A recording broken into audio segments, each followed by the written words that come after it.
Dear friends, dear students or postgraduate students, for me it's a great honor to be invited to CERIS, to the closing ceremony of your scholar year, and I suppose to address you with a closing address. And the title of this it's not speech, it is not lecture. You had so many lectures during your hours spent in this school, but rather reflections and invitation to you to try to analyze where we are now in terms of security, in terms of strategy, in terms of future of security of Euro-Atlantic area and beyond that. And let me start with the second part of my presentation, challenge for security. And to do so, to analyze what kind of challenges we face now, I propose you to journey back to the history, to Yalta. Then we will return to Sochi, Winter Olympic Games, after which immediately events started. And then we will come back again to Ukraine, to Crimea, which is now occupied, and we will try to understand what's next on the security agenda, what's next on the agenda of Ukrainian people. So, 1945, it was a year when leaders of the USSR, United States, and Great Britain met in Yalta, in Crimea, to discuss and to decide the future of Europe and the future of security in the world. It was there when the decision to establish United Nations organizations was adopted in principle. And it was there where new framework of existence in the world had been started. Let me remind you also that 1945 was the year when well-known British novelist George Orwell published his famous book Animal Farm, and I will refer to it several times today because it's important. He was the first who introduced actually the term Cold War and many other things which proved to be actual even now, even these days. So after Yalta, we started to live in a bipolar world. Pax Americana has been established and Pax Sovietica. And this division through decades was the fundamental principle of coexistence of two systems which competed very strongly, and in many cases such a competition was too dangerous for the whole world and for particular countries. Let me remind for example, just few events on that quite a long list. Hungarian Revolution in 1956 and immediate reaction of the Soviet Union. Berlin Wall, which was erected over one night in August 1961. Caribbean crisis, 62, when the world was very close to the nuclear war. Then Prague Spring, 1968, when Soviet Union, together with other countries of the Warsaw Pact, moved armed forces on the territory of Czechoslovakia until the stabilization of political and economic situation. This is also important. Please take attention on that formula, until the stabilization of political and economic situation. In case of Czechoslovakia, it took 20 years until military presence of the Soviet Union ended up. Later, events in Poland, establishment of Solidarność, and a very strong move for democracy. And all this system started to disappear from our daily life and from the global politics in 1989, when the Berlin Wall fell and when Germany reunited. Very shortly after that event, the Soviet Union stopped to exist. And in 1991, independent Ukraine was born, as well as other post-Soviet republics. And after that date, the global security order and the implications for that completely changed. And what we witnessed since 1991, it's the strong desire and utmost efforts aimed at building new security order which would be fair, which would be favorable for everybody, which would be inclusive and create good opportunities for development of all nations. And it was the case. It was a time of expectations, it was a time of romanticism, including in my country, because first days of the independence were, it really was a very emotional time in the history of my nation and my country, when we dreamed about future life in the free and democratic world.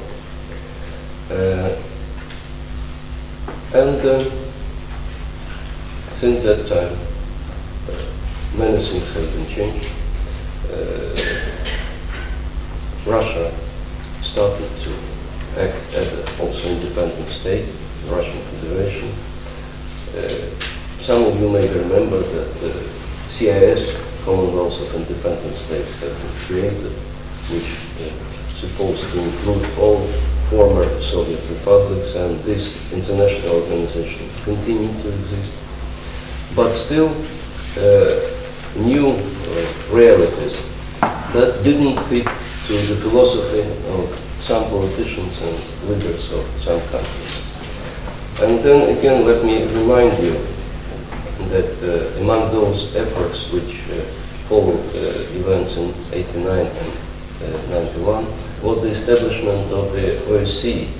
Yes, we started to work on the security and cooperation in Europe long before that date, in 1975, but de facto OSCE took its modern shape after 1992, when former Soviet republics also signed the final act and joined this organization as independent states.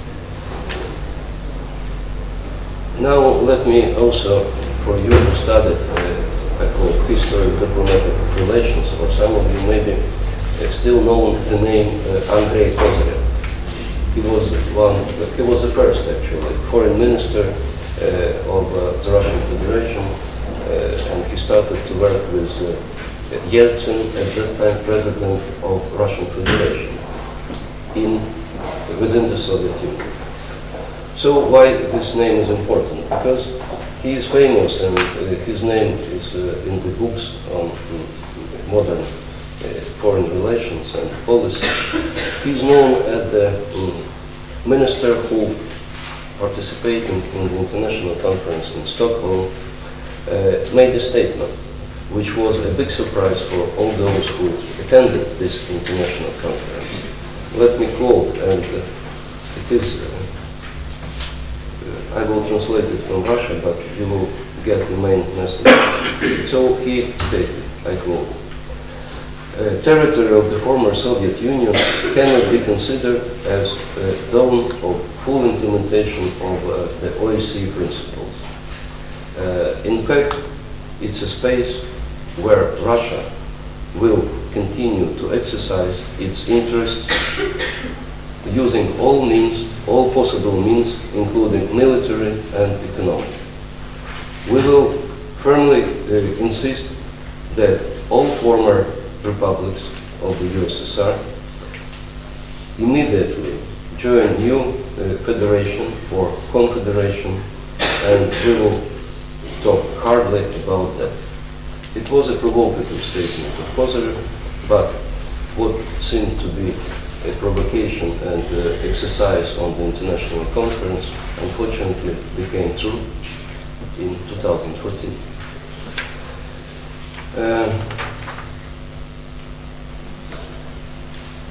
It is important to understand also that the vision of the leadership of the Russian Federation based on the understanding that after 1991 it was historical mistake and non-existence of the Soviet Union is one of the biggest tragedy for Mr. Putin, and President Putin several times referred to that fact publicly. What to do? What to do with that tragedy? To restore justice. What is justice in the understanding of Russian politicians? It means to force all those who would like to act independently, freely, without opinion of Moscow, and to build its future. It wasn't acceptable for Moscow. They continue to draw and to implement policy in terms of competition, including military competition. And NATO still an enemy for the Russian Federation, even having in mind all facts with the establishment of Partnership for Peace programs and the creation of the EAPC, the Russian Federation is a member. So the driving force is to continue to exercise its national policy, which is based on the spheres of influence. And for Russian leadership, definitely Ukraine is such a sphere of influence. And let me also get back to another historical fact, 2008. Let me remind you that it was President Putin was elected for the first time in the year 2000. So it took him 8 years to rebuild the Russian Federation, to feel people and country, Russia itself, stronger and able to start action. What kind of action started at that time? Georgian-Russian War in 2010, in August. What was the result of that event? The establishment of two quasi-states, Abkhazia and South Ossetia, which are not recognized except by the Russian Federation, which continue to be isolated, and people of which continue to suffer. It was a result why it became possible. Again, in my understanding, it is still a reality because the reaction of the international community was not clear. When I think about this event and when I reflect about what's going on now, I don't know, you may not agree with me, but I find the definition for such an approach, I call it désolé politics. For all those who live in Brussels, désolé is a very familiar word, which is very useful in different situations. So this désolé approach led to the situation in 2014, when Russia started new aggression, this time against Ukraine, against my country. It was done shortly, a few days later, after Olympic Games had been closed in Sochi. It is clear that events have been prepared and planned in advance. As we see now, it took several years to prepare the whole operation, the whole thing, to train people, to implement people, especially in some particular areas of Ukraine. And then finally, it was the unprecedented decision of the upper chamber of the Russian parliament when they voted 100%, -1, the decision which allows President Putin to move armed forces on the territory of Ukraine.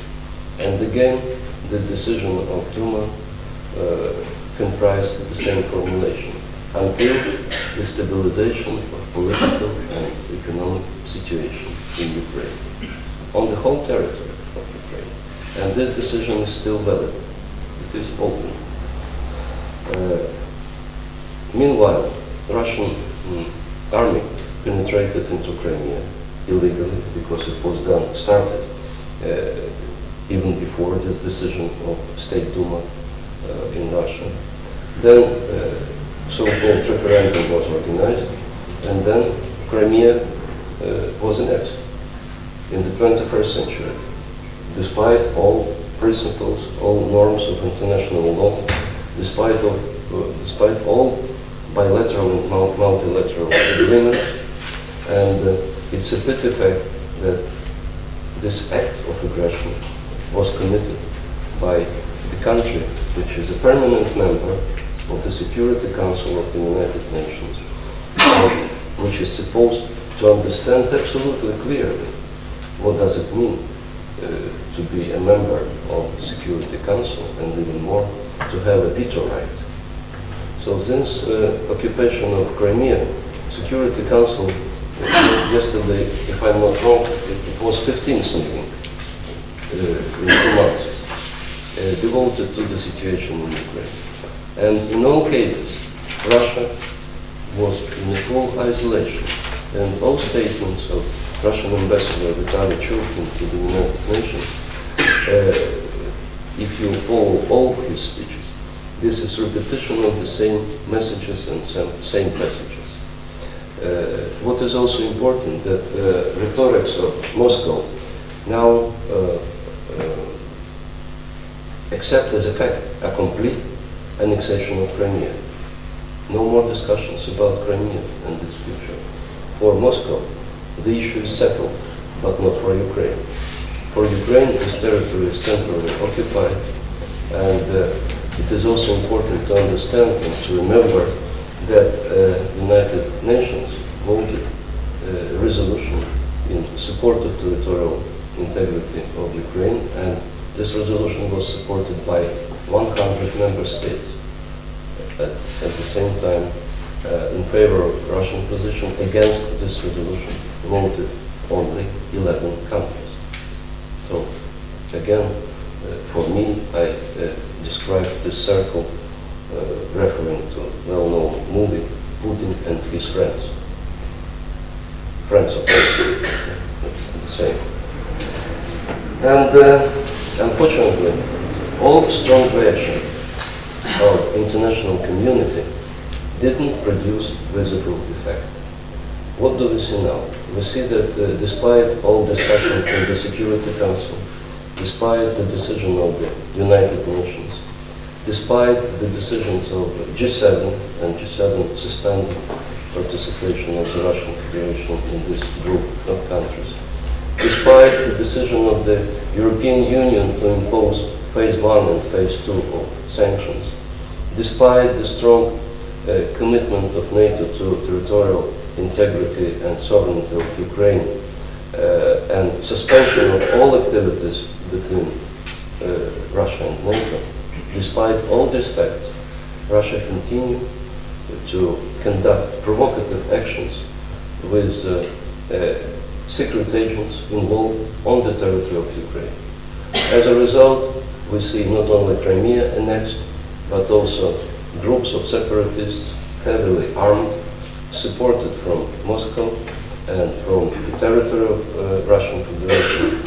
And unfortunately, they continue to fight with Ukrainian forces, and every day brings more and more casualties, more and more killed Ukrainian soldiers, or Ukrainian special service servicemen, as well as people from civilian population, unfortunately. So the number of casualties is growing every day. And we hope that more pressure from the international community and more steps would bring to the result. And what is the result for Ukraine? its withdrawal of all Russian forces from the territory of Ukraine, including Crimea. And this is, you know what is the main idea? We know that we have many problems, but we know also that we can cope with those problems ourselves, and we see clearly the way out of the situation. So what do we need?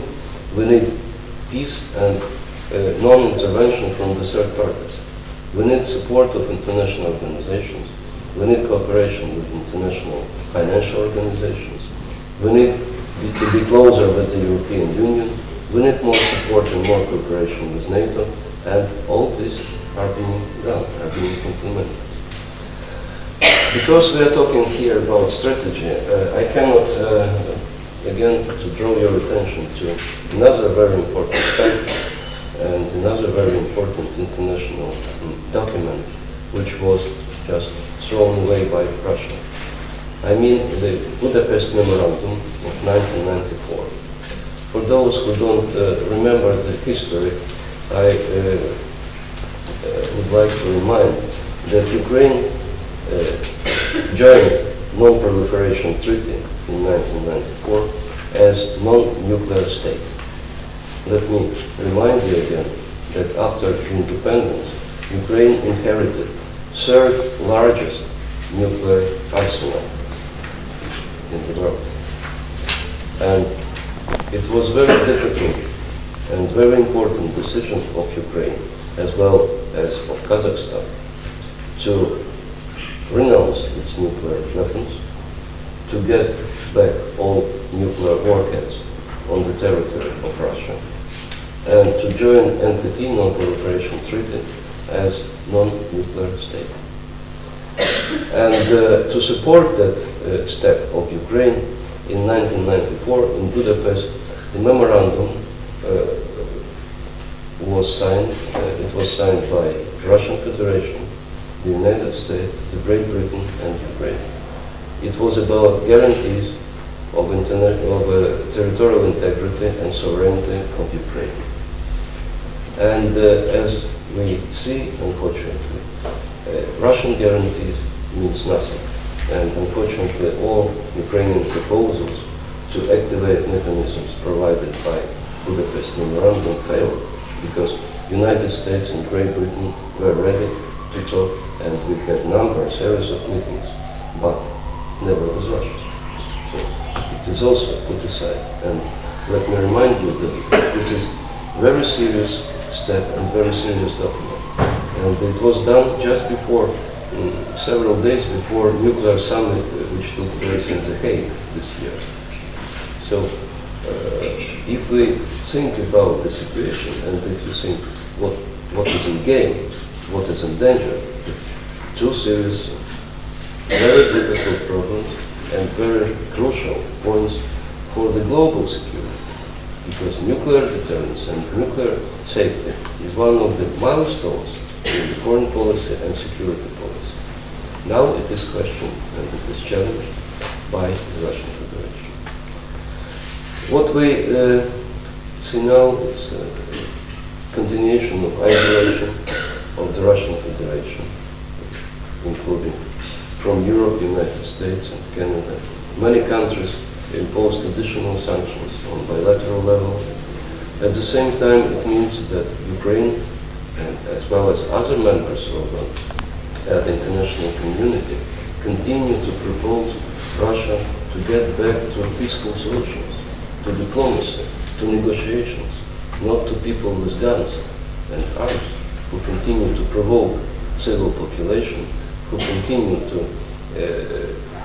increase tension in several regions of Ukraine, who continue to occupy Crimea, and several facts about today's Crimea. It was very sad news that in Crimea, in the city of Simferopol and Bakhchisarai is the capital of Crimean Tatars.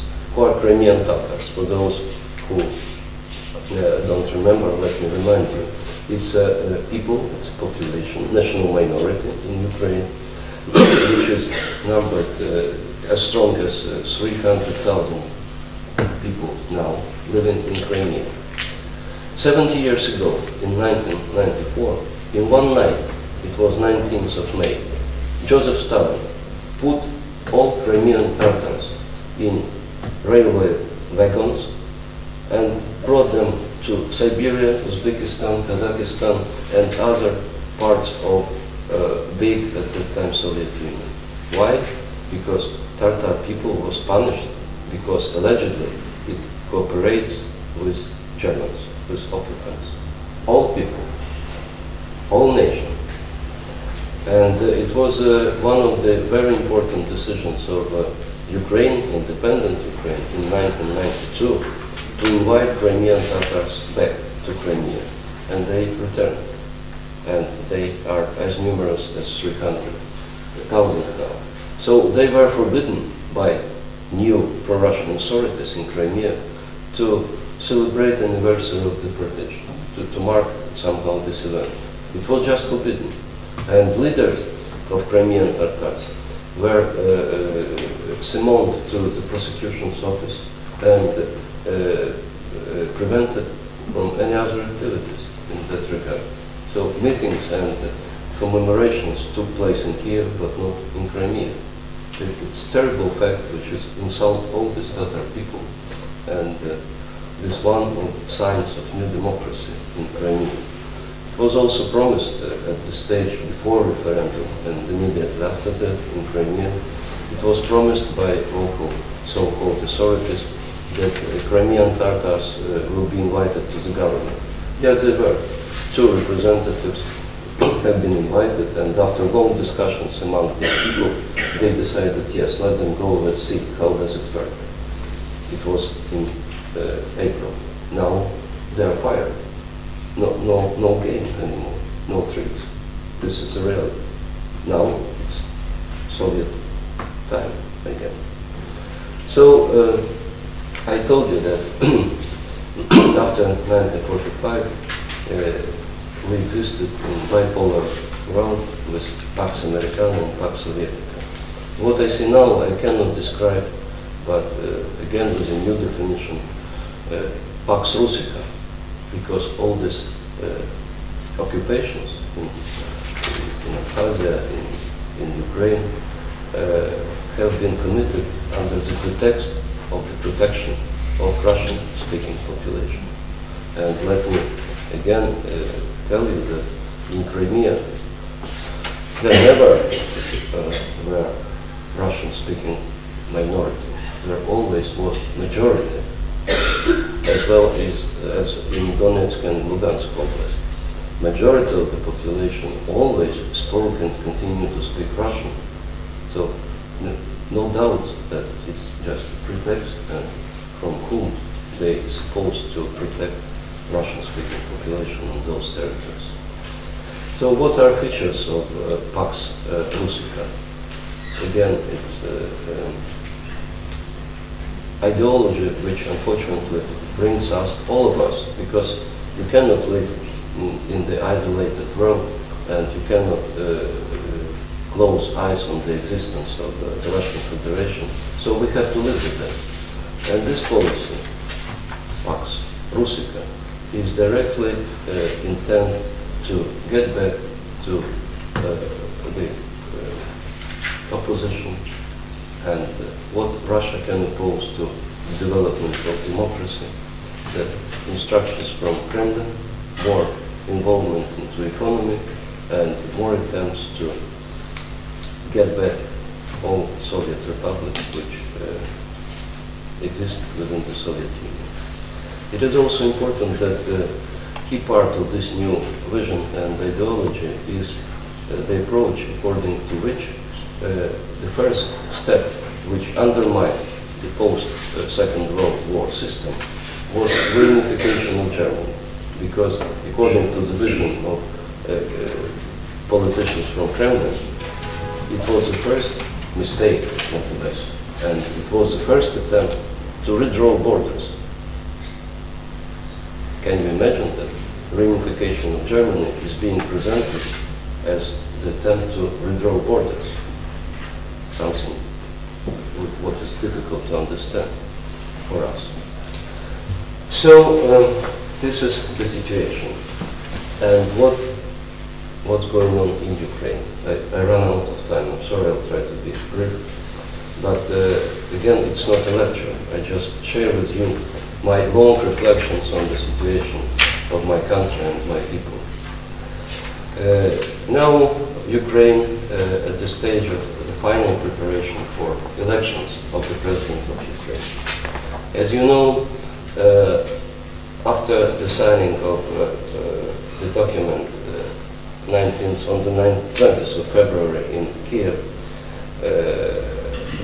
it was signed by Yanukovych, three leaders of opposition parties in Ukraine, and in the presence of three ministers of foreign affairs from Poland, Germany, and France. This document was about the future of Ukraine.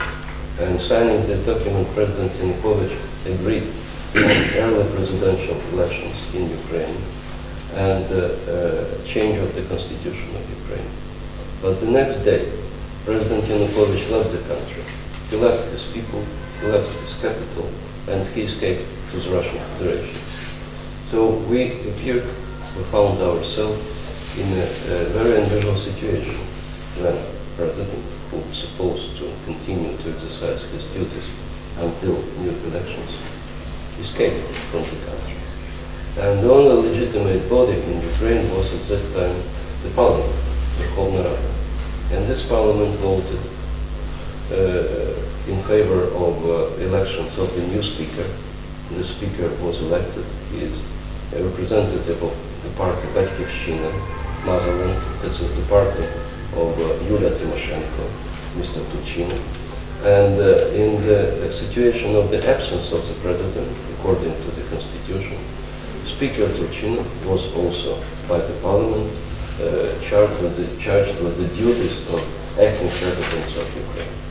The same parliament voted with a strong majority new government, and the Prime Minister of Ukraine is Arseniy Yatsenyuk, who represents a political force which was called Front of Changes, and which is now cooperating closely politically with the party of Yulia Tymoshenko.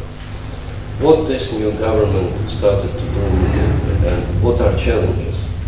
So first challenge was the aggression, because the next day when this government came to power or was appointed, we started to see the attack from the Russian Federation with all next steps, referendum, so-called referendum, and then annexation.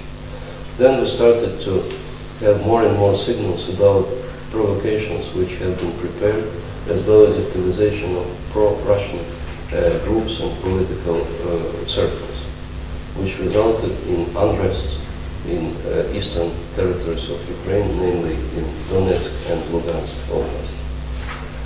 At the same time, previous government and President Yanukovych left Ukrainian economy in a very difficult and complicated situation. It became more and more clear with every day, and it is even more clear now, that under President Yanukovych was built a strong, corrupted system with the aim to take whatever is possible from the budget, from Ukraine, from Ukrainian people. So the first thing new government had to do is to draft, to vote decisions which could prevent economic collapse in Ukraine, and they had to immediately restart negotiations with the International Monetary Fund and with the European Union. And it was successfully done. We have signed the political part of the association agreement with the European Union. We concluded agreements with the International Monetary Fund, with the European Union, with the World Bank, with the European Bank of Investment, EBRD, and the total portfolio of financial cooperation of Ukraine and the International Financial Organization is now sunk in like $18 billion for next 3 to 4 years. So this part of the problem is solved. What is not solved? That still we cannot re-establish peace and security within the country because of vulnerable situation in eastern parts of Ukraine and because of heavy involvement of the Russian Federation. As you probably know, the 17th of April in Geneva, Ukraine, Russia, EU, and United States elaborated a kind of declaration, a kind of political document, and we started to implement it. We arranged a national-wide dialogue, and 3 round tables took place already in Ukraine. Parliament of Ukraine adopted another resolution calling for settlement, peaceful settlement in Ukraine. More and more activities are being conducted in regions of Ukraine. New draft constitution is prepared already and submitted to the parliament, which in line with the expectation of the people, of Ukrainians, and which provides for more powers to regions, for decentralization of power, and for election of all local bodies. Because until now, in Ukraine, there is a system when governors are being appointed by the president. So we want to change it. We want the system of local administration fully based on elections. And people is ready to accept that. Why the government do these necessary steps in such a swift manner? Because Ukrainian people who came to Maidan, and let me remind you that first protests started when government, all Ukrainian government, decided to suspend signing of the agreement on free trade and association with the EU. It provoked immediately protests of young generation of Ukrainians who went on Maidan with one request: we want to be in Europe, get back on the European track. Unfortunately, it didn't happen. Then, brutally, with overreaction of Minister of Interior, police forces, young students have been beaten, and Maidan was cleaned up from protesters, which immediately triggered more and more numerous serious protests in the population, and those protests led to the situation when Yanukovych had to resign and finally escaped from the country. People want changes. Ukrainians do not want corruption. Ukrainians do not want totalitarian system. Ukrainians do not want to be dependent on bureaucrats. They want to decide themselves on their future. And this future is absolutely clear. Majority of Ukrainian people, they support integrity and unity of Ukraine, no separatism. They continue to dream to live within one peaceful country.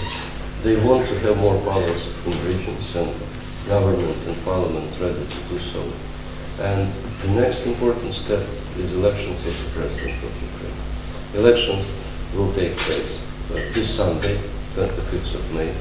We have 21 candidates who represent almost all political spectrum, from right to left, and these candidates represent different parts of Ukraine: east, south, west, central Ukraine. It is fair and open competition, and we expect that these elections will be the most transparent and free in all Ukrainian history. It is also remarkable that this campaign was cheaper for all candidates together than the campaign of previous President Yanukovych himself only. So even presidential campaign also shows us that vision and expectations of society is different. Ukrainians changed their mind. They know what they want, and they will vote for their president. Of course, the election of the president is not a magic button which would solve all problems, not at all.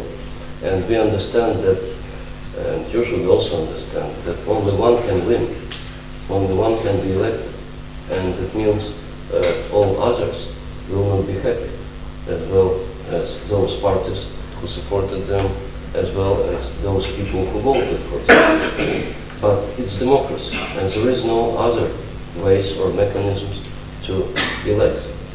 Only elected president can be president of the nation. And it is important also to understand that we live in Ukraine now with the constitution. Again, Parliament decided in accordance with the memorandum to get back the country to the constitution of 1996, which means that in Ukraine now we have parliamentarian presidential republic with the powers of president very limited. And it was one of the preconditions of negotiations during internal crisis in Ukraine. We have to limit powers of president. It was too much when one person decided all things. Now we are back. What does it mean for a newly elected president? That his powers and his possibilities also will be limited. I very frequently now have meetings with different auditoria and with media people, and many people are convinced that newly elected president will have a new government the next day. No, no. It's not his responsibility. It's the responsibility of the parliament. So most likely the next step is early elections to the parliament, because we have now on our political landscape many new faces and new political groups, political movements, which recommended themselves as reputable ones during Maidan events and who demonstrate more and more ability to govern in different regions. And the only way is to let them possibility to enter to the big politics. Let them to vote, to be voted and to be elected to the parliament. Let them rule the country. So it is most likely the next step with a new president will be elections to the parliament. What else? Maybe I will end with the fact that we invited as many observers as possible. And now, yesterday, a Central Electoral Committee published the latest information. 2,783 observers from 19 international organizations and more than 20 different countries. It's only international observers. Don't forget that all political parties in Ukraine are also has the right and actively use this right to observe elections. Plus media people who has free access to elections, and it's also a very powerful tool. And Ukrainians will vote also abroad, and the polling station is open in my embassy here in Brussels. We have more than 2,000 people registered on the list, and the activity is very high. We had many visitors recently who wanted to check their names in the electoral documents and who want to vote. People want changes. People want to vote. Unfortunately, it is not possible, according to the adopted law of Ukraine on the temporarily occupied territory, it is not possible to open polling stations on the territory of Crimea. So for those Crimeans who want to vote, such a possibility is open in the nearest polling stations by Ukrainian border. Of course, in some locations, like the city of Slavyansk, in some districts of Lugansk and Donetsk, it wouldn't be possible to conduct elections in a regular way, because those armed people continue to occupy official buildings, continue to provoke civil population, and even more, they started to kidnap members of electoral commissions to make it impossible for the commission to work. There is another trick which was not expected maybe, but which is exercised now very intensively by the Communist Party. The Communist Party has had its candidate for the presidential elections, but several days ago he withdrew his candidature.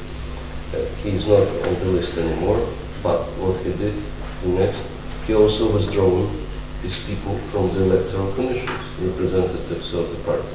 And it creates some problems to the normal activities of the commission, but it is settled.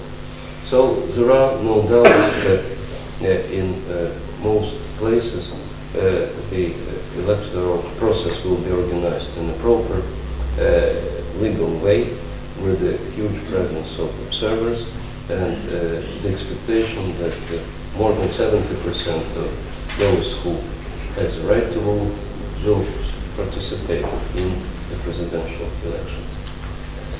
I also, yesterday, 2 days ago, received a question about observers from Russia.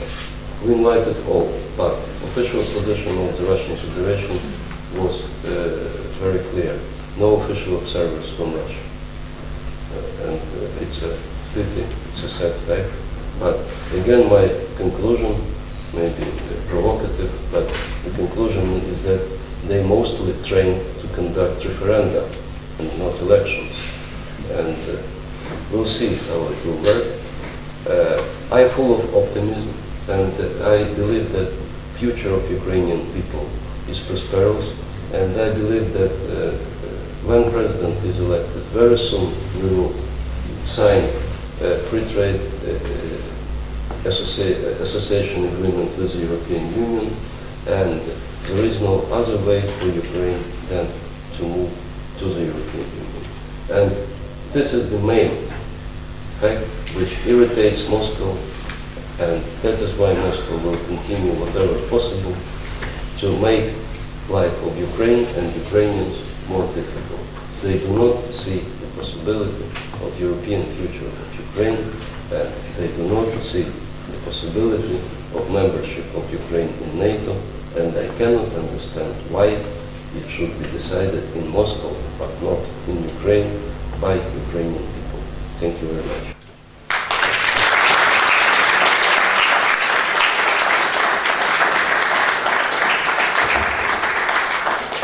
Thank you, Mr. Ambassador. We will now give the floor to the other participants. First of all, to Madame Doyle, who will deliver the keynote speech. She represents the External Action Service, and then we will move on to Mr. Serge Trovans. Please, Madame Doyle. Thank you very much.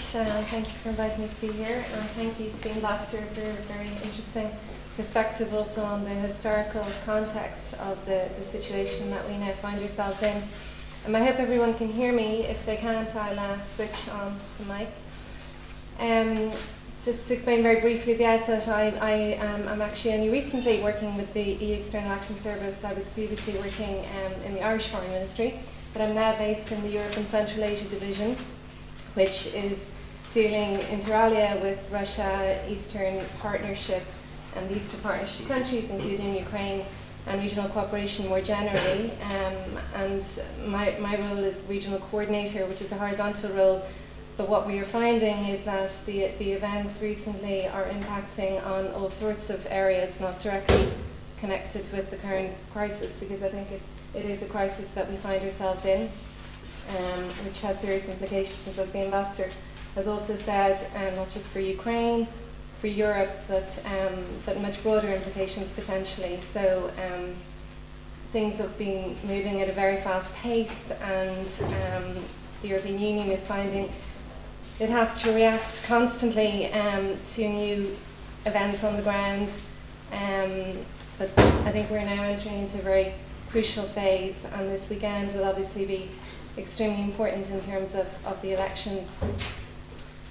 Rather than give a speech, I think I'll just refer to some of the, well, really to the EU policy, which probably you're mostly familiar with, so I won't take too long on it, because I'm sure you probably like to ask some questions as well. I suppose that the crisis, as we know, really erupted last November, when, contrary to our hopes and expectations, the Ukrainian president decided not to proceed with signature of the association agreement, which we had been expecting at that time. But the EU has always tried to emphasise is that what we are offering something to the partnership countries. There is no pressure from us in this process for us, it is important to try and help the countries in our neighbourhood to move forward in their reform process. It's a mutual partnership. On the one hand, the EU offers support and reform, financial assistance, trade, people-to-people contacts, and in return, we hope that the countries themselves can implement the domestic reforms that will allow them to move forward. So obviously we were extremely disappointed with the decision in November, and subsequently we all witnessed the reaction of the Ukrainian people. Since then, unfortunately, events have obviously deteriorated, and the EU, I think, is trying continuously to demonstrate our ongoing support for the countries, and in particular at this moment for Ukraine. In the last 2 months, things have probably deteriorated again, also since the Geneva Agreement. The Geneva Agreement, from our point of view, we saw the government in Ukraine move almost immediately to implement it. They passed legislation in Parliament granting an amnesty law, which was a step in the right direction in terms of de-escalation, but unfortunately other parties to the agreement did not take the necessary steps, and now we find ourselves in a situation where the death toll is increasing. We had again, I think, at least 16 people reported killed yesterday. There have, however, been some positive signals recently. The ambassador referred to some of the reforms that the government is introducing and working on. We all obviously welcome the process of national dialogue. What's important is that going forward this is a Ukraine-led process and that it is inclusive as possible. And I think the 3 rounds to date have been extremely important in this regard, because they obviously include also representatives from the regions, and we hope that the agreement and the memorandum that was passed by the Parliament last week will form the basis going forward of constitutional reform and also decentralisation. So some positive signals, I would say. In terms of EU support, as people may be aware, we moved on 21st of March to sign the political chapters of the association agreement, and we would hope that once a new and legitimate government is in place that they will move quickly to sign the other parts of the agreement. But in the meantime, the EU has been moving ahead in terms of financial and economic support. We had a meeting on the 13th of May in Brussels between the Commission and the Ukrainian government, which was unprecedented to have a meeting in this format with an associated third country. At that meeting, a €1 billion macro-financial assistance programme was concluded. But this just forms part of an 11 billion support package over the next few years, which is designed again to stabilise the economic and financial situation in the country. A state building contract worth 335 million in budget support was also agreed at those meetings. The EU is trying to demonstrate its support also in terms of high-level contacts and visits in both directions. We had Commissioner Fool has been on a number of occasions, most recently, I think, a couple of weeks ago, and President Van Rompuy was there on the 12th of May. Another important thing that the EU has found we have to increasingly focus on is public diplomacy, because I suppose we were proceeding all along on the basis that we were well-intentioned and that we were acting in good faith with the countries, but there's another narrative that has been put out there, and it is not based on fact. And we're now finding that we have to more and more concentrate on communicating what the Eastern Partnership is about, what the relationship is about, what is an offer to these countries, that it's a free choice for them. But this is very, very challenging, and again, it's an area that we need to work together with all 6 partner countries, but at the moment in particular with Ukraine and Moldova and Georgia, in trying to explain the benefits of these agreements over the longer term, because there may well be some shorter term costs involved. Other areas where the EU is trying to assist is in energy security. We know this is a huge problem for Ukraine currently in the relationship with Russia. It's also potentially a big problem for Moldova. The Commissioner Oettinger has been involved in trilateral talks. You may well know more about this than me, but again, it's an effort to try and resolve this agreement, and also looking at alternative ways, including reverse flows from Slovakia. A further area where we are trying to assist is in security. The OSCE is currently leading in this area with a special monitoring mission, but the EU has provided substantial support to it. The EU is also supporting the electoral observation mission, which will have 1,000 monitors from the OSCE, which is obviously part of the larger international monitoring mission. And the next Foreign Affairs Council in June will consider whether or not the EU should launch a mission to support security sector reform in the country. A further important area is work on people-to-people contacts, because I think ultimately it's in the movement of people and relationships, whether it's business or tourism or students or study, that the general population in these countries see the benefits of closer association with the European Union. So Commissioner Malmström today announced that Ukraine would be able to move now to the second phase of their visa action plan, which is the implementation phase. And this again is another step along the road to visa-free travel in the future. And finally, I think I'll just refer very briefly to the elections, which the ambassador has also spoken about. It will be extremely important how things go on Sunday. I think indications to date are that preparations are proceeding very well. There will be a very high turnout. There may not be a definitive result this time around. It would probably be good if there were, because again that would introduce stability, some kind of stability towards the future. But if not, it would go to a second round. It's obviously there have been efforts to disrupt the process, particularly in some of the eastern regions. But certainly our analysis so far is that this would not affect the legitimacy overall in terms of the turnout and the results. But obviously we hope that anyone who wants to exercise their right to vote will be able to do so.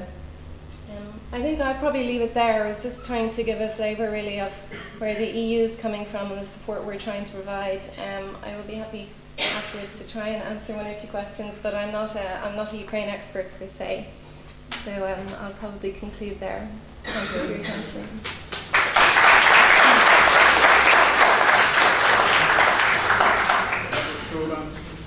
Well, I think I will conclude this series of speeches. Thank you very much for the first two ones.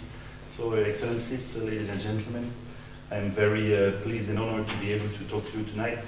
And as said before, I'm working at the Royal Military Academy of Belgium in the Department of Conflict Studies, the chair of world politics. And the approach that we have when we have a look at the conflicts and crises is to first have a look at history, which is also one of the chairs of the department, and have a look at the geography, another chair of the department, and then we try to put a little political sauce on it in our department or chair of world politics. So I suppose I will give you the academic approach to the theme of tonight, so I will provide you with no answers and only leave you with a lot of questions. So I suppose I will do. The hypothesis that I have or the initial question was for my intervention was to say the situation we are in now, which is, I think, a game of power, or just a struggle for power. Unfortunately, within your country, it's played by other actors within your country, sir. Is this the expected, or is this the unexpected? As a military in a planning phase, we always have a look at the opposing forces or the opponent's possible courses of action, and we try to always identify two to be able to war game our own courses of action against those two. And it's always the most likely or the most dangerous. So the question that I have is really for tonight is this the expected one, the most likely, or is this the unexpected one, the most dangerous? Or maybe a third option, the most likely is also the most dangerous scenario. So I will have to go quite quickly over two tweets that I received today, and that are really related to the situation because we are in a current crisis. The first tweet is from a Russian official. It's the first Vice Prime Minister of Russia, Ihor Dolhov, who is asking the question, why are the USA against post-Soviet integration? And the second one is a tweet by Phil Breedlove, who is the Supreme Allied Commander of NATO forces in Europe, so Allied Command Operations. And he said that verified and complete withdrawal of Russian troops from the Ukraine border will do much to de-escalate the situation, but will not erase the recent events or slow NATO's adaptation to the new security environment in Europe. So I think we are facing a new security environment in Europe, or at least a new paradigm of security in Europe. So first, to go over the history of both countries, one could say that Russia and Ukraine has always been seen in one picture. There has always been influences from what I would call a permanent, at least regional power within the region, which was Russia, and an influence on his neighbor, who was with Ukraine, who has been Ukraine with Ukraine. Ukraine has always been an important economic partner for Russia, and nonetheless, in the energy and the agricultural domain. I recall times in which it was said that Ukraine was the wheat reserve of Russia. During centuries, and this is from the time of the Russian Empire, of the Tsars, during and after the Communist Revolution, and also during the Cold War, it has always been at the heart of Russian foreign policy to try to have a buffer zone around the borders of Russia. This from west to east, all over the borders. So Russia is an enormous country. So at the peak of the development of what I would call the Russian Empire, which was the USSR, the USSR was just covering more than 11 time zones and was representing 1/6 of the emerged land on Earth. So this was really a big player, nothing less than a global major player in the bipolar world. This all changed, as you have said, sir, one day in 1989, when the Berlin Wall fell and the Cold War ended. Although historians will recall this event as a win-win solution for both big players of that time, one could say that only the western part remained as it was and just continued to grow, and at the eastern part we saw just the collapse of this USSR, but not just the collapse of the country as such, or the organization as such, but also an economic collapse, a geographical collapse, or disintegration, and an ideological collapse. And this was then the beginning of what has been known until a couple of months ago, the unipolar world under the hegemonic umbrella of the United States, what I would call the hegemon of the Western modern world. So this was a new world for the Russian intelligentsia and for the successive Russian governments. And you have said that Vladimir Putin came to power in 2000, and it took more than 8 years, I would say it took him 14 years, to become powerful enough to create new problems to the security of Europe, or at least the security of the region. So I think I would like to say that the lethargy of the Russian politics lasted for what I would call the Russian bear hibernation, lasted for almost 20 years or more. And what I'm trying to explain to you, going over this history of Russia, and maybe more in particular the history after the end of the Cold War, is that within Russia, and I'm not trying to be provocative and not trying to be the devil's advocate tonight, but within Russia, one could say that there was a sense of frustration of, in their eyes, having lost the Cold War. So this is the situation they are in now, still now, that's what I suppose. We are still dealing at the head of the Russian state with former USSR, KGB, FSB products. So maybe they are also romantics, thinking about these old glorious times of before 1990, before 1989. And I think they are now more assertive in their foreign policy, and they really want to regain a predominant role on the international scene. So I'm really asking myself the question if the remark of President Obama during his speech a couple of months ago here in Brussels at the Beaux-Arts, when he called Russia a regional power, has been well accepted in Moscow. I don't think this is the current objectives for the foreign policy of Russia. And as you know, and it has been said tonight, Ukraine, for its part, also encountered after the fall of the Berlin Wall as a very young democracy, some difficulties, some recurrent political revolutions took place, and one of these revolutions we saw a couple of months ago being also at the start of the current situation. So I would like to go quite quickly over the geography. As I said, it's an enormous country. And the buffer zone, I would like to go over the zones within or the parts of the buffer zone around Russia. Nowadays, we can even start from the Arctic with some tensions and crises over there. So no crisis, but still tensions in the Arctic. Go down on the western side of Russia, and then we will come to your region, sir, which encompasses both Belarus and Ukraine. Then we can go further to more central and eastern European parts, and all frozen conflicts that we know in the Caucasus. It has been stated also. So we have Georgia in 2008, we still have Moldova in this region, and please, we should not forget that the Russian troops were in Pristina one day before the NATO troops in '99, just telling us that they were also dealing with the situation. And finally, I will have maybe a third or a fourth part of this buffer zone, and this would be the Central Asian group of countries. For the past 2 decades, you spoke about the CIS, and Moscow has sought to embed those states within a system that we could call Russia-controlled or Russia-controlled institution. We have the CIS, we have also the Collective Security Treaty Organization, a Mutual Defense Alliance, that's what they call like Russian NATO, Asian NATO. We also had the Eurasian Economic Community, Eurasec, which is a customs union, and so the CIS. And this is all a loose federation of former Soviet countries, not very successful, so another source of frustration, another part of this rim, of this buffer zone around Russia. And then of course we have what we could call the Asian or the Eastern Asian part of this buffer zone, and this is the relations between Russia and another big player, another emerging player, which is China, and we saw one big gas deal settled this week for a couple of billions or trillions of dollars.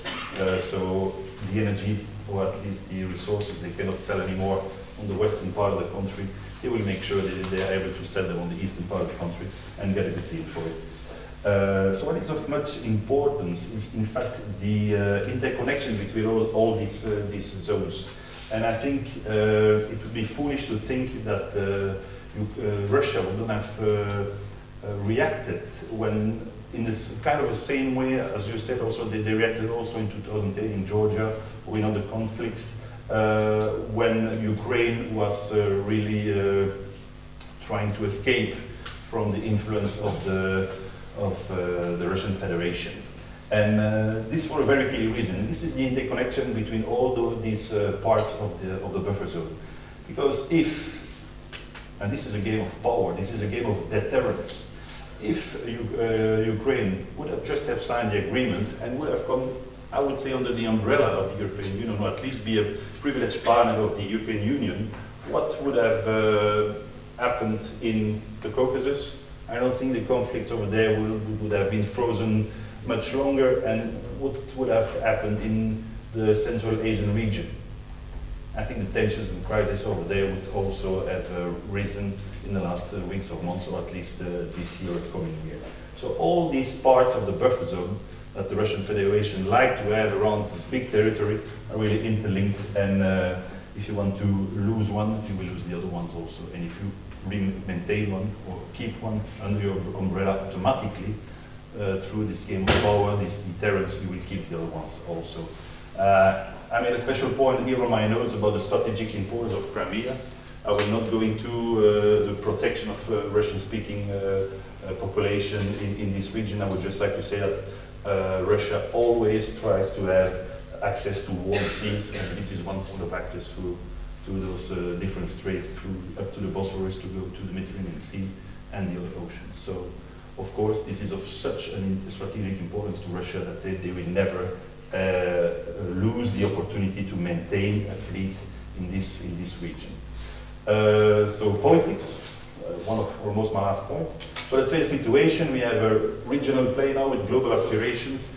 I think still frustrating from the aftermath of the Cold War that wants to reaffirm its economic, diplomatic and political strengths. So the beer during the hibernation got new teeth, I suppose. And we also face a geographical situation. It connects all those parts of the buffer zone. On the other side, we have Europe or the EU that is confronted with an identity question about what is the future of the EU. We also see that in the response of the EU in regard of what is happening in Ukraine, we have some discussions, diverging ways of trying to respond. Of course, we have the sanctions, but at the same time, when one has to choose between continue to sell some military equipment to Russia or try to align to this to the European line of sanctions, it's still difficult to choose the right side. And I think that we are also now in a situation in which Europe has to take care of its own security and its own borders, the eastern border and the southern border.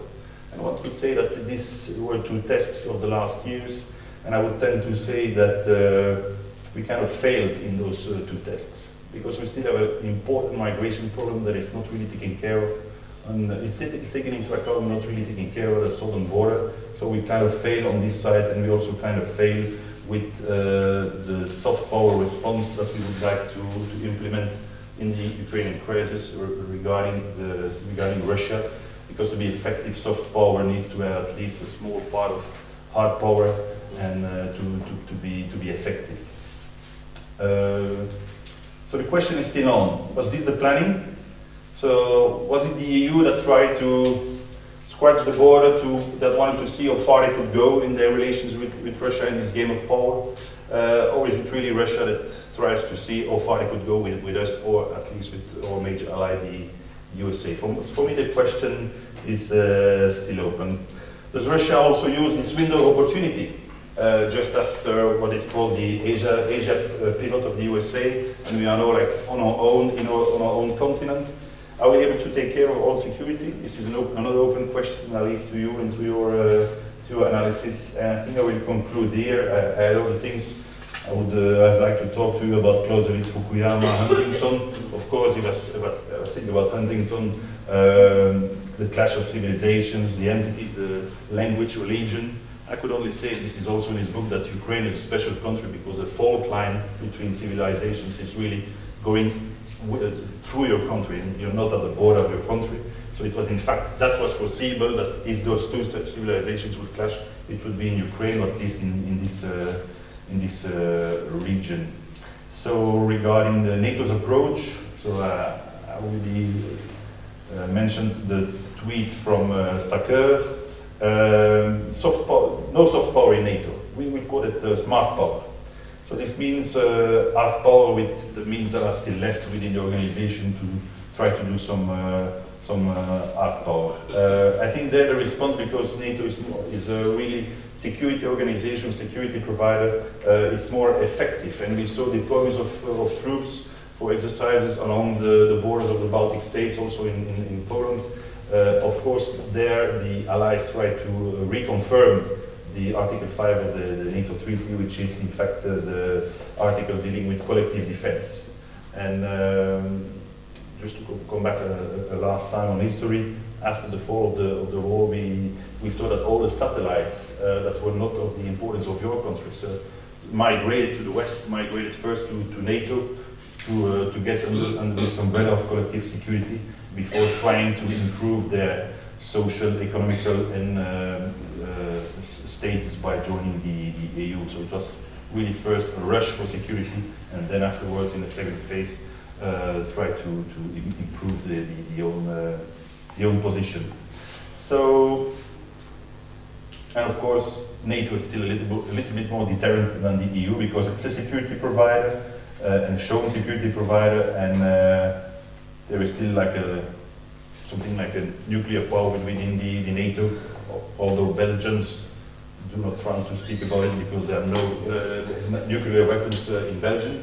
And we still have this major ally, which are the United States of America. So after the analysis done in the department, I think we still, as I mentioned during my introduction, we still remain with a lot of questions, and maybe during the debate of trying to answer your questions, we could be more closer to the answers than the questions that I leave with you. So thank you very much.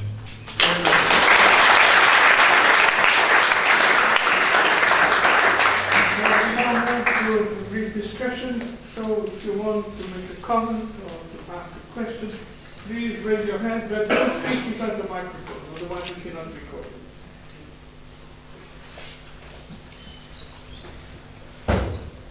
Good evening, ladies and gentlemen. Your Excellencies, the Embassy of the Russian Federation. If you're curious to hear the voice of Russia, of course, that was called. So, I will not discuss the intervention of this evening because you know the position of my country is different, and to explain it, I need a speech as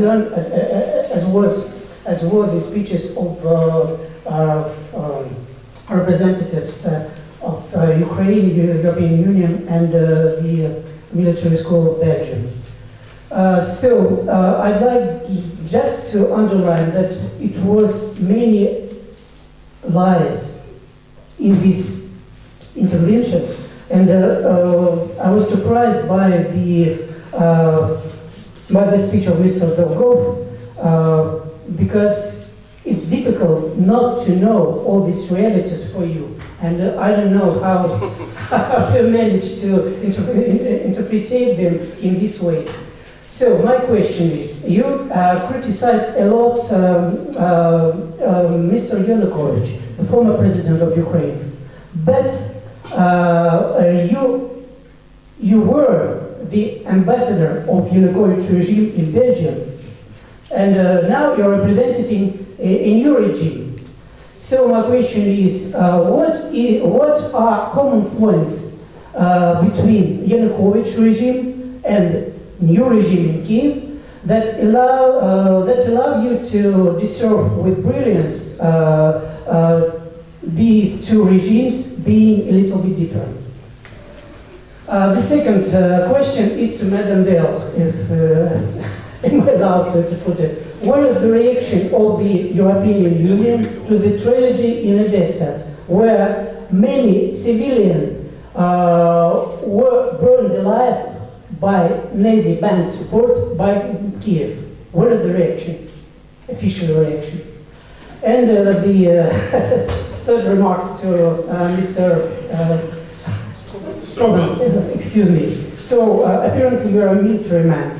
You mentioned the phrase of Mr. Obama said here in Brussels concerning the point of view that Russia is a regional power. So, do you agree with Mr. Obama, taking into consideration that Russia remains only one country in the world, still able to take the United States from the global card? Thank you. So if you agree, I would like to answer first, and maybe I will answer two questions in a row, maybe not to start a discussion of deaf people. So. What I would like to answer, and maybe is to answer, I would like to answer in place of the ambassador, but I could say from my experience and from my knowledge is that the diplomatic corps of the diplomatic corps or something else, diplomatic corps of a country is not really related to a regime. It's like, especially in Belgium, and I speak for Belgium then, they tend to be apolitical and just represent their country, not the regime within the country. So for myself, I don't have any problem with the ambassador staying in place when the regime changes. Otherwise, I think there are a lot of countries when you have to move the ambassador a lot of time. This is one part. And I think they want to stay apolitical, so not to be really linked to a regime, but linked to a country. And I think this is also the strength of a diplomatic element or diplomatic corps. This is the first part. The second part, and this was in fact, I was, when I stated Mr. Obama, I was asking myself the question if this was really smart, and I'm a supporter, so yes, it was smart, I need to say, to just mention Russia as a regional power. And as I know that those speeches are well prepared, also the choice of the words were also well prepared and well chosen. What I could say from what I study in the academy and also the exercise, or at least the exchanges that I have at the academy with my students and other professors and lecturers, is that we are now evolving from this unipolar world after the end of the Cold War, and this hegemon being the USA or the Western world or Western civilization, depending on the on the author that you want to note. We are evolving to what I would call a multipolar world, but still with an hegemon. So we are evolving to really a new era, a new paradigm. We will still have the hegemon, but we will have like what the military term would say, the lieutenants. And these are the BRICS. So Russia, China, India, Brazil, and us. They needed somebody from Africa, I will also say South Africa. So this, I don't think they will be able to just, they will maybe destabilize, but they will not replace the hegemon, the USA. But they will play a more important role on the international scene. And I think it's for sure, and that is what we see is happening now. And maybe I have no time to go to the last part of what I would like to say, but we also, when we speak about conflicts or wars, most of you and myself also, we think about main battle tanks and a lot of bloodshed and a lot of casualties. But you can, and I will state Clausewitz because I did the General Staff course in Germany, so I have to state Clausewitz every time I speak or every time I have a speech. He says that war is a continuation of politics. I would say that after the Cold War, politics and economics were the continuation of war. And this is really a triangle that you have over there. And are we at war with China? I think the audience would say no. Almost 99% with the audience would say no. I would say yes. We are in an economical war with China. When I say that the EU soft power is not working, it's not true. Because we still have the hard power, but the hard power is not military, it's economic, or it's just institutional.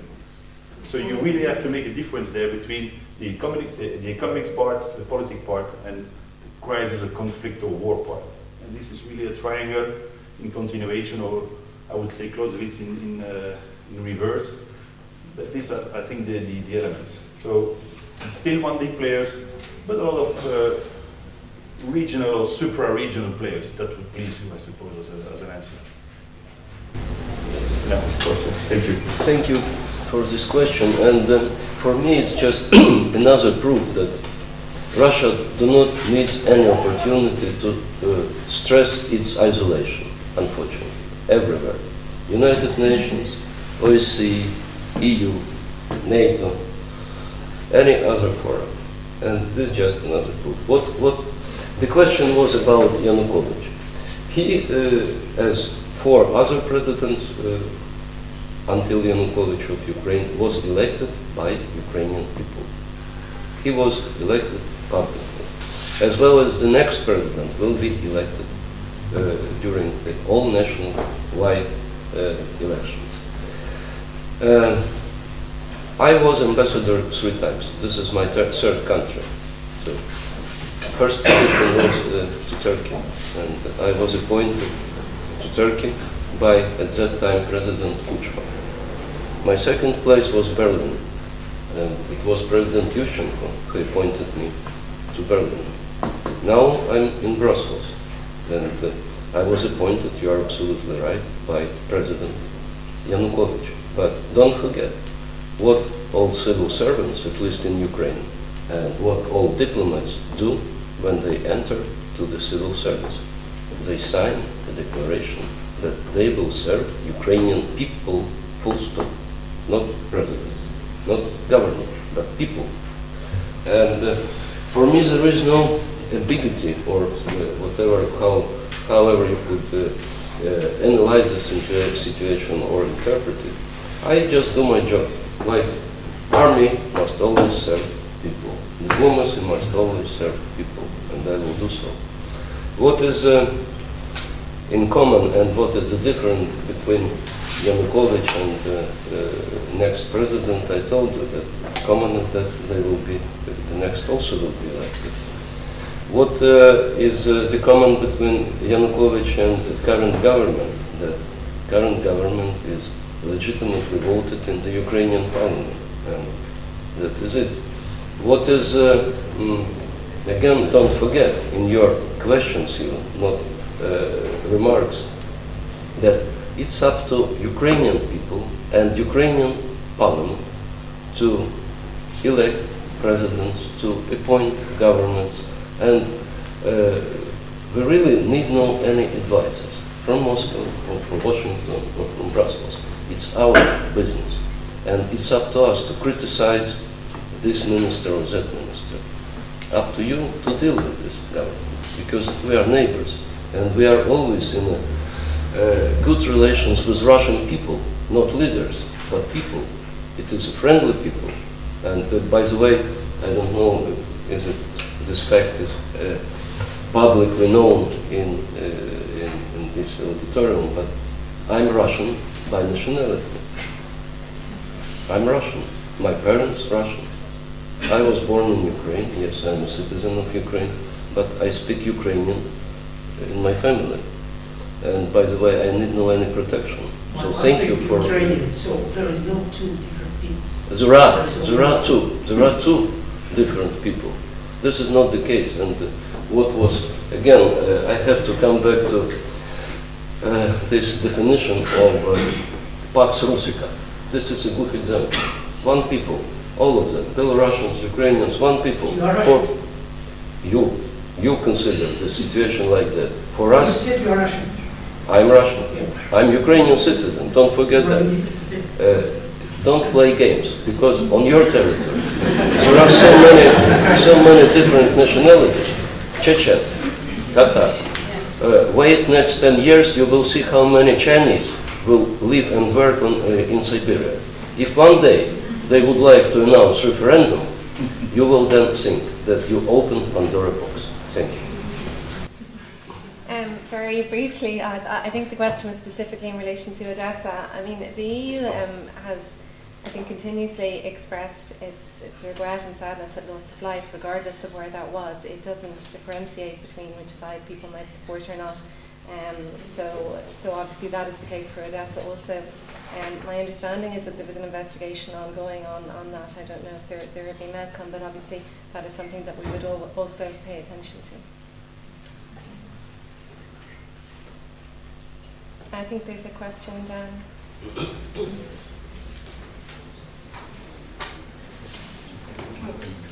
So, one more question.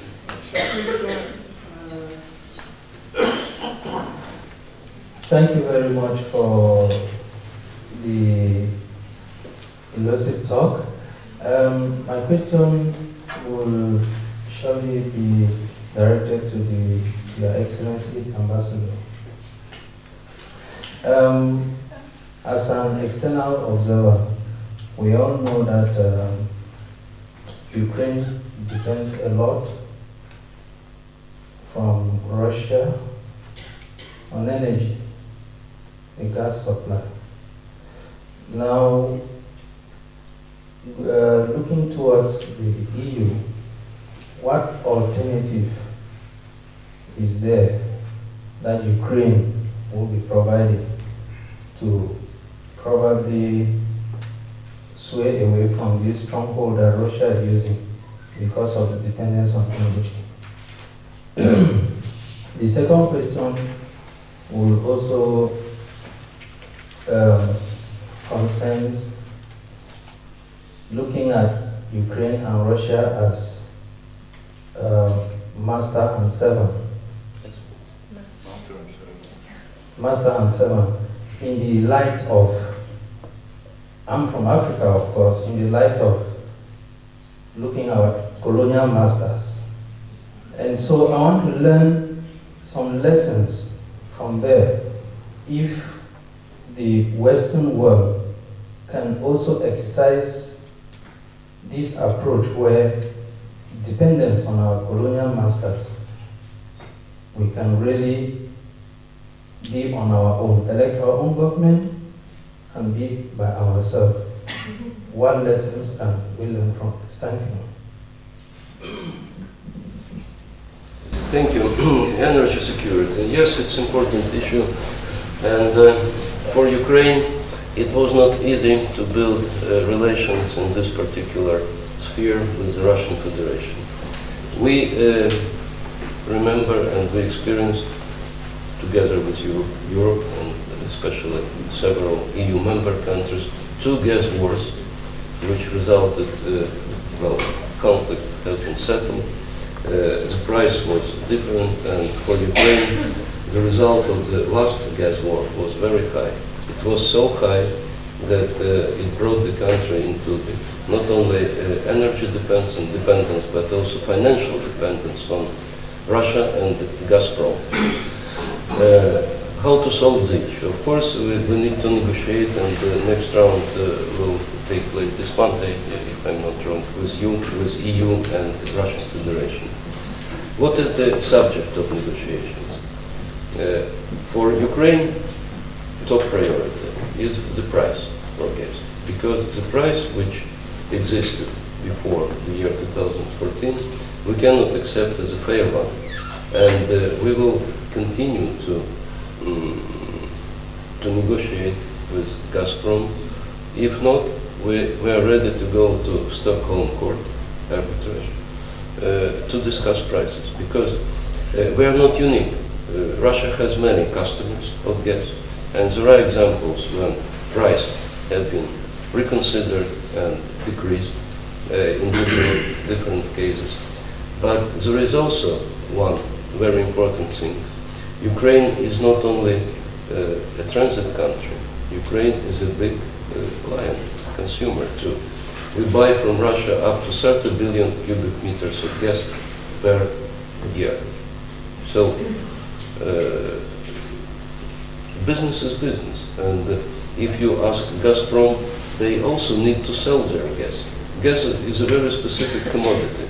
You cannot store it unless you have underground storages like we have, and capacity is like 30 billion cubic meters.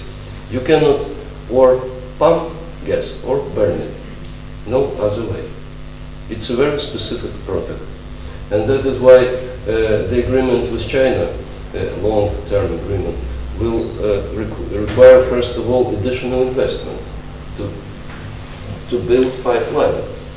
And it will take several years. And look at the situation. What was the price of this wars for Russia and Europe?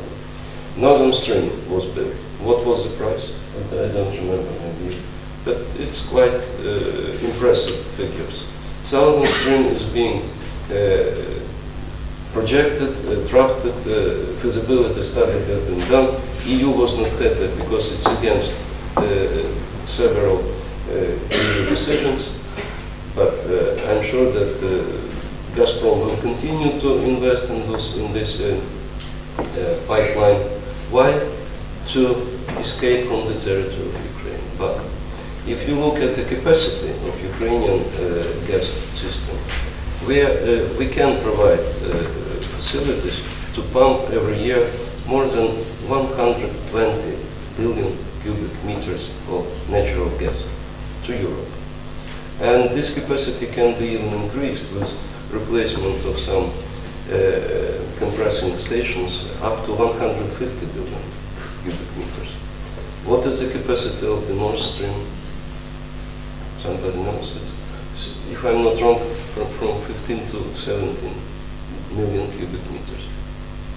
Roughly 8 times less than Ukraine can pump. So the third thing is that we started to work together with international companies to search for shale gas reserves. And these works have been already started. So there is a possibility to increase, according to some evaluation, in 10 years' time from now, Ukraine could become even exporter of gas. Don't forget that we also extract our own gas. Unfortunately, for a certain period of time, we lost our capacity to continue exploitation of gas fields on the Black Sea near Crimea. That's occupied. And by the way, several platforms, drilling platforms for gas from the Black Sea have been unfortunately captured by Russia, together with all works have been done. Of course, we will continue also to look at the Black Sea shelf gas near Odessa. Odessa Oblast or Kherson Oblast. Plus, Ukraine will be ready to switch to liquid gas and to bring it by different ways. So it's very bad to be dependent, and we know our experience teaches us that one has to look for other solutions. And unfortunately, we were not able to solve this problem. Why? Because the friendship with Moscow was very close, so close that no one president was ready to make brave step to start to solve this problem. And that is why we didn't build the capacity to replace gas import from Russia. But don't forget also, at the same time, Ukraine generates more than 40% of its electrical energy on nuclear power plants. We have 15, and we continue to extend our nuclear program, and it's also a solution. I will now give the floor for the last question to the ambassador of Kazakhstan. I think you would like to ask a question. Question? Yeah. Oh, I don't have a question. Professor, I know much more than you are discussing here. For that reason, I don't have any question. I can make a comment. Let's respect the time. I can address to the students. Please, Mr. Ambassador, the microphone. I would like to address to the students and to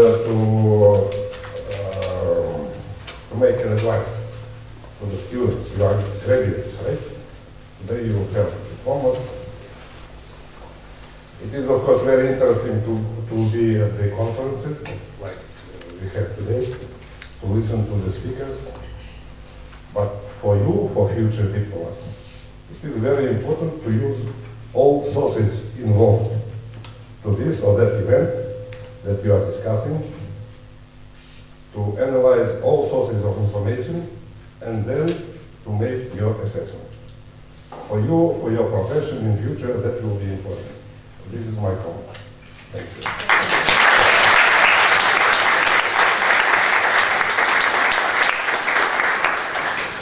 Well, ladies and gentlemen, we have to thank you for the trouble that you took to come and to make the speeches.